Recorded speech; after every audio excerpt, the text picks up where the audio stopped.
Aujourd'hui sur les réseaux, on peut voir tout un tas de magnifiques clichés de photos d'animaux. Des animaux dans des positions inhabituelles, des animaux concurrents faire copain-copain, mais la question c'est est-ce que ces photos sont-elles vraies ou est-ce que c'est de la triche? Bonjour à tous, j'espère que vous allez bien. Aujourd'hui on va parler d'un sujet qui est un petit peu tabou sur les réseaux sociaux, dans le domaine notamment de la photo animalière, c'est le sujet de l'appâtage. C'est tout simplement l'utilisation de nourriture, d'appâts olfactifs ou de sons pour attirer les animaux sauvages dans le but de les photographier. Alors dit comme ça, c'est vrai, ça paraît pas si catastrophique que ça, mais c'est quand même une pratique qui est pas mal controversée et qui pose des questions sur l'éthique au niveau du bien-être animal. L'appâtage a gagné en popularité à mesure que la demande des photographies animalières spectaculaires et uniques a augmenté. Tout ça est alimenté en grande partie par les réseaux sociaux et les publications en ligne. Ces images sont d'ailleurs souvent perçues comme des fenêtres ouvertes sur le monde naturel, offrant des clichés rapprochés sur des comportements ou des instants qu'on verrait rarement autrement. Mais derrière ces clichés impressionnants se cachent des questions très complexes sur les méthodes utilisées pour capturer de tels moments. Les photographes animaliers qui utilisent l'appâtage justifient d'ailleurs très souvent leur choix par le fait que ça leur permette de capturer des images uniques et saisissantes d'animaux dans des situations qui seraient difficiles d'observer autrement. Et ils affirment aussi que le fait de faire de l'appâtage, eh bien, ça permet de sensibiliser le public sur la fragilité et la beauté de la faune sauvage. Mais pour beaucoup de photographes, notamment des photographes éthiques, ces personnes-là sont juste des personnes qui ont la flemme d'attendre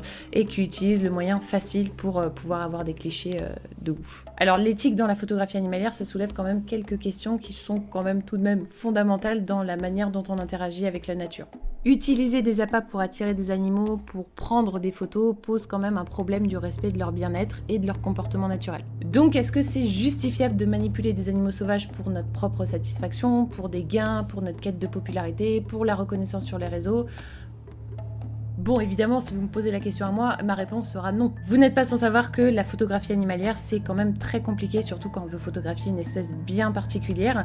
On va pas leur demander de taper la pose comme ça pour qu'on puisse prendre la photo et la ficher sur les réseaux sociaux. Donc oui, capturer des images d'une espèce ou d'un comportement particulier chez une espèce, c'est extrêmement difficile. Donc oui, être photographe animalier, ça requiert de la patience. Vous avez certains photographes qui ont passé des milliers d'heures, voire des années à l'affût pour prendre la photo qu'ils voulaient.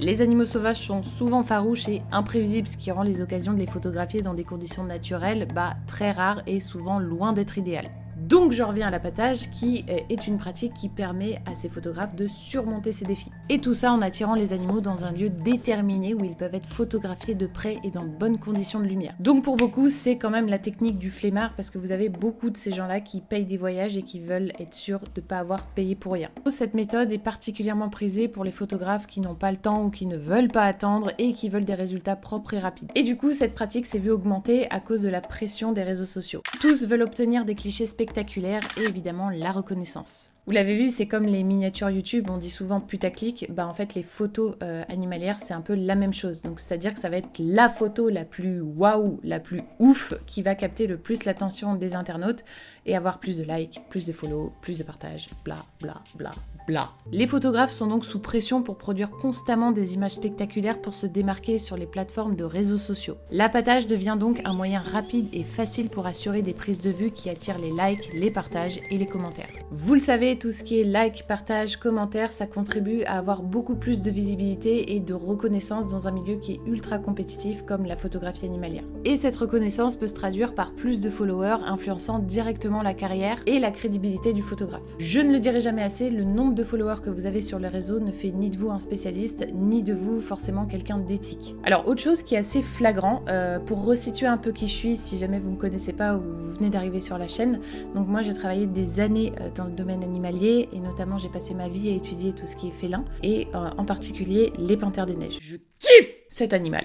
Donc bref, pour resituer, la panthère des neiges c'est un des animaux qui est en gros le plus compliqué à voir à l'état sauvage dû au fait de l'accessibilité de son habitat dans certaines régions qu'elle occupe. Alors il y a des endroits qui sont plus ou moins faciles où on peut aller l'observer à plus basse altitude, notamment dans les montagnes d'Altaï en Russie où là on peut l'observer à moins de 500 mètres d'altitude, mais la plupart du temps les régions qu'elle occupe c'est des régions où elles vont être perchées à 4500 mètres d'altitude, voire plus de 5000 mètres d'altitude. J'ai récemment remarqué ces temps-ci que sur les réseaux il y a énormément de photographes qui arrivent à photographier des panthères des neiges.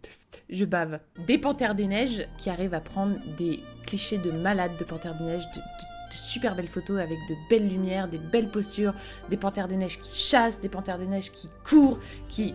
un truc de malade, et tous arrivent à l'avoir. Et tout ça en à peu près 3-4 jours. Ou alors, ils ont tous une chatte de malade. Alors quand on se penche un peu sur toutes ces photos publiées de panthères des neiges sur les réseaux, la plupart identifient l'endroit où ils se trouvent. Et la majorité des gens se rendent au Ladakh ou à Spiti Valley. Vous avez aussi un autre compte d'un photographe qui fait lui aussi des expéditions où il emmène des gens à l'état sauvage pour aller photographier des animaux. Cette même personne s'est rendue l'année dernière justement au Ladakh, donc dans un lodge qui fait des expéditions pour aller observer la panthère des neiges. Et lui, soit il a eu une chatte de malade, soit... Non, il n'a pas eu chatte de malade parce que je connais la chute, mais en gros, sur une expédition de 10 jours, il a vu 9 panthères des neiges différentes. C'est tout. C'est bon pour vous ? Alors il a également posté une vidéo qui n'a que renforcé mon idée que c'était un peu louche. Et c'était la vidéo d'une panthère des neiges qui descend d'une falaise, qui a l'air curieuse et un peu méfiante, et qui se dirige en direction d'une carcasse d'un animal qui était mort. Et sur la vidéo, il a marqué que la panthère des neiges était en train de chasser. Alors cette proie n'était clairement pas la sienne, et pour une panthère des neiges qui vient de tuer un animal, elle n'a absolument pas le comportement habituel d'une panthère qui vient d'abattre sa proie. Surtout que quand on observe la vidéo d'un peu plus près, quand on examine justement cette fameuse proie, on se rend compte qu'il s'agit d'un bébé yak domestique. Vous voyez où je veux en venir. Alors certes, certains me diront, oui, effectivement, il y a ce fameux problème entre prédateurs et bétail. Oui, ça peut arriver que les prédateurs tuent des animaux domestiques. Léa Donjo les détectives, et justement, j'ai envoyé la vidéo à un biologiste qui travaille sur place justement dans la conservation des panthères des neiges, et il s'avérait que mes suspicions s'avéraient exactes. Ce biologiste m'a donc confirmé que le lodge où s'est rendu ce fameux photographe qui faisait ses expéditions avec ses guests, que ce lodge était justement connu dans le pays pour faire de l'appâtage pour attirer des panthères des neiges. Donc c'est-à-dire que très souvent ils tuent des animaux domestiques, ils mettent les carcasses pas très loin du lodge, comme ça les panthères sont attirées et il n'y a plus qu'à prendre la photo. Au Ladakh, comme partout dans le monde, que ce soit pour des expéditions en Afrique, en Amérique du Sud, etc., vous avez beaucoup de guides qui sont en freelance et qui connaissent les combis. Donc ils prennent tarif et ils sont à peu près sûrs de pouvoir offrir une panthère des neiges aux photographes ou aux gens qui viennent. Je ferme la parenthèse des panthères des neiges, mais c'est vrai que c'est un phénomène dont je trouve qu'on ne parle pas assez. Et une autre raison pourquoi les gens ont recours à l'appâtage, c'est tout ce qui est implication commerciale. Donc en gros, les photographes qui captivent l'attention, c'est ceux qui ont un meilleur potentiel de vente. Donc suite à ça, ces photos peuvent être utilisées dans des publicités, des magazines ou vendues comme œuvres d'art. Les photographes professionnels en particulier peuvent se sentir poussés à utiliser l'appâtage comme un moyen de garantir des revenus stables en produisant justement régulièrement des œuvres attrayantes pour les clients et les éditeurs.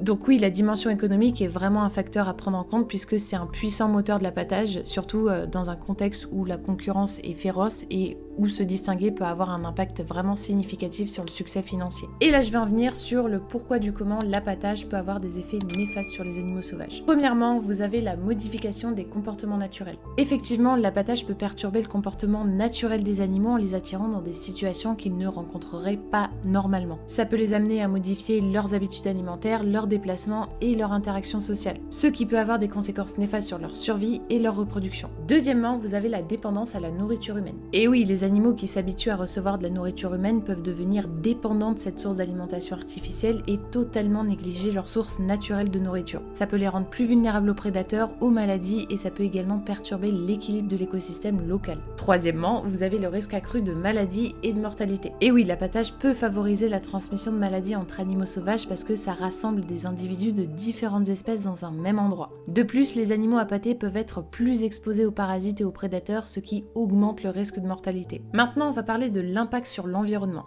Dérangement de l'écosystème local. En effet, ça peut perturber l'équilibre de l'écosystème local en attirant des animaux dans des zones où ils ne sont pas naturellement présents. Ça peut avoir des conséquences néfastes sur les populations d'autres espèces animales, mais aussi végétales. Bon, et après, vous en avez un autre, mais je pense qu'on peut le placer dans les deux catégories, animaux et environnement, c'est le conflit induit entre espèces. Ce qui veut dire que ça peut également entraîner des conflits entre différentes espèces d'animaux parce que, oui, ça les met en concurrence pour la nourriture et les ressources. Ça peut conduire à des combats, des blessures ou même la mort. Vous avez un endroit sur Terre qui est très très connu dans le business de l'appâtage où on peut avoir et voir des magnifiques clichés de loups et des ours les uns à côté des autres qui se côtoient, et évidemment ça amène à des conflits. Et je parle pas que de conflits par exemple entre différentes espèces, ça peut même être entre la même espèce dans le sens où vous pouvez très bien avoir une maman ours qui vient sur les lieux de l'appâtage parce qu'elle sait qu'il y a de la nourriture et ça va nourrir ses petits, et le problème c'est que cette maman peut croiser un mâle ours qui peut tuer les petits, donc c'est une mise en danger des bébés. Alors d'ailleurs, vous avez Brut qui a sorti une vidéo pour dénoncer cette pratique et qui en parle justement, et je vous invite grandement à aller la visionner. Bon, pour terminer sur tout ce qui est néfaste pour les animaux et l'environnement, vous avez tout ce qui est interaction négative entre tout ce qui est interaction humain et animaux. Parce que oui, l'appâtage peut habituer les animaux sauvages à la présence humaine, ce qui peut les rendre plus agressifs ou moins craintifs. Et de ce fait, ça peut augmenter le risque d'incidents et de conflits entre les humains et les animaux. Mais l'appâtage, ça n'a pas que des effets néfastes ou négatifs sur l'environnement ou les animaux, ça a un effet négatif sur la profession de photographie animalière en elle-même. Parce que l'utilisation de l'appâtage par certains photographes animaliers peut nuire à la réputation de cette profession dans son ensemble, et du coup le public peut associer la photographie animalière à des pratiques cruelles et non éthiques, ce qui peut dissuader les gens de s'intéresser à cette discipline. Et énormément de bons photographes qui eux attendent des heures voire des mois pour capturer un comportement, donc c'est vrai que ceux qui font de l'appâtage, ils flinguent un petit peu tout le travail de ces photographes. Alors ça soulève aussi des questions d'éthique sur la manière dont ces photographes représentent la nature, parce que les images obtenues par l'appâtage ne reflètent pas toujours la réalité du comportement animal et peuvent donner une vision trompeuse de la faune sauvage. C'est donc important que les photographes animaliers adoptent des pratiques éthiques et respectueuses de la faune sauvage et qu'ils privilégient des techniques alternatives à l'appâtage. Alors vu que c'est des partisans de cette pratique, évidemment qu'ils vont avoir des excuses pour justifier la pratique de l'appâtage. Et l'excuse principale, c'est la sensibilisation du public. Donc en gros, les photographies obtenues grâce à l'appâtage peuvent également être utilisées pour sensibiliser le public à la beauté et à la fragilité de la faune sauvage. Mais du coup, avec tout ce que je viens d'énoncer, les répercussions néfastes sur les animaux et la nature, ils la fragilisent encore plus. Alors mis à part tous les faits que je viens de vous énoncer, il y a évidemment les arguments contre l'appâtage. Il y en a d'autres. Il y a tout ce qui est long terme et bénéfice immédiat. Donc en gros, les partisans de l'appâtage mettent souvent l'accent sur les bénéfices immédiats de cette pratique, tels que la capture de photos spectaculaires, mais ils ont souvent tendance à squeezer l'importance de considérer les impacts à long terme de l'appâtage sur les animaux et l'environnement. Vous avez actuellement de nombreuses alternatives pour obtenir des clichés, donc qui permettent d'éviter l'appâtage, et tout ça en respectant le bien-être des animaux. Parmi ces alternatives, vous avez la patience, l'observation attentive, l'utilisation de cachettes et de techniques de camouflage. Alors l'affût, c'est même ce qui est le plus utilisé dans la photographie animalière, notamment pour photographier des animaux sauvages. Et cette pratique consiste tout simplement à photographier des animaux dans leur habitat naturel sans les perturber. Par contre, cette technique exige effectivement de la patience, de la persévérance et une bonne compréhension du comportement animal. C'est un petit peu la fonction première du photographe animalier, donc c'est le respect de l'animal, de comprendre son comportement et la patience. Et vous l'aurez compris, c'est important de ne pas stresser ou d'apeurer des animaux. Et puis, imaginez-vous, vous êtes là à attendre des centaines d'heures, des jours, des mois, voire même des années, mais imaginez le moment quand vous avez votre photo, le sentiment de satisfaction parce que vous l'avez fait, c'est un truc de ouf. Quand vous galérez à avoir un truc, ça se mérite. Le moment où vous l'avez enfin, où vous pouvez enfin l'observer, c'est d'autant plus magique. Exemple tout bête, c'est comme moi quand je suis partie au mois de février en Afrique du Sud, on a fait des missions de conservation et de la sensibilisation au public. C'est vrai que pour finir ce mois en Afrique du Sud, on s'est autorisé 4 jours de safari dans le parc Kruger. J'avais dans l'espoir de voir les lions blancs, mais il y en a que 4 dans cette région, le parc Kruger, et ça fait la taille d'Israël, très très grand, donc il y avait une chance sur 10 d'en voir. Et devinez quoi, le dernier jour, il nous restait 4 heures dans le parc. Je me suis dit c'est mort, je les verrai pas, mais c'est le jeu, c'est comme ça, ce sera une prochaine fois. Et figurez-vous, sur les 4 lions blancs, on en a vu 2 dont un bébé. Je pleure jamais de joie. Mais là, c'était un moment tellement fort, tellement inespéré, que c'était magique. Donc j'ai chialé. Bon, vous l'aurez compris, il y a pas mal de dérives, que ce soit dans la photographie animalière ou même dans d'autres domaines. Il y a toujours dans les côtés positifs des personnes qui en font des côtés négatifs. Après, je dis pas, il y a énormément de bons photographes éthiques qui font des photos absolument incroyables. Parce que c'est vrai que souvent, on a tendance à être aveuglé par certains comptes qui paraissent éthiques, qui, parce qu'ils ont des milliers de followers, on se dit automatiquement, cette personne, elle est forcément éthique, cette personne, elle est professionnelle. Non, je le répète, le nombre de followers sur un compte ne fait pas de cette personne un spécialiste ou une personne éthique. Vous avez bon nombre de comptes de photographes animaliers qui paraissent éthiques, qui font des photos absolument incroyables, qui vont faire de la sensibilisation, mais qui utilisent l'appâtage, par exemple dans le cadre de la photographie animalière, et qui vont s'adonner à d'autres pratiques très peu éthiques. Et évidemment que vous avez le facteur chance ou le facteur patience, je vous demande pas de vous méfier. À chaque fois que vous voyez une super belle photo d'un animal dur à observer dans la nature, ça peut arriver. Et ça c'est un cadeau que vous fait Mère Nature. C'est comme moi en Afrique du Sud, en 4 jours de safari, je me dis il y a des guides qui sont guides depuis 10, 15, 20 ans qui ont vu les lions blancs que une fois, voire 2 fois. Et moi en 4 jours de safari, j'en vois 2. Ça c'est un très beau cadeau que nous fait Mère Nature. Évidemment que c'est possible. Donc encore une fois, je vous demande pas de vous méfier ou d'accuser à chaque fois que vous voyez une belle photo d'un animal sur les réseaux. Ce que je voulais expliquer dans cette vidéo, c'est juste faire appel à son bon sens. Ne pas croire à chaque fois à tout ce que vous voyez directement. C'est donc la fin de cette vidéo, j'espère que le sujet vous aura plu, donc n'hésitez pas à me le dire en commentaire, à liker, puis partager si ça vous dit. Et quant à moi, je vous remercie d'avoir visionné la vidéo et on se retrouve très bientôt pour une prochaine vidéo.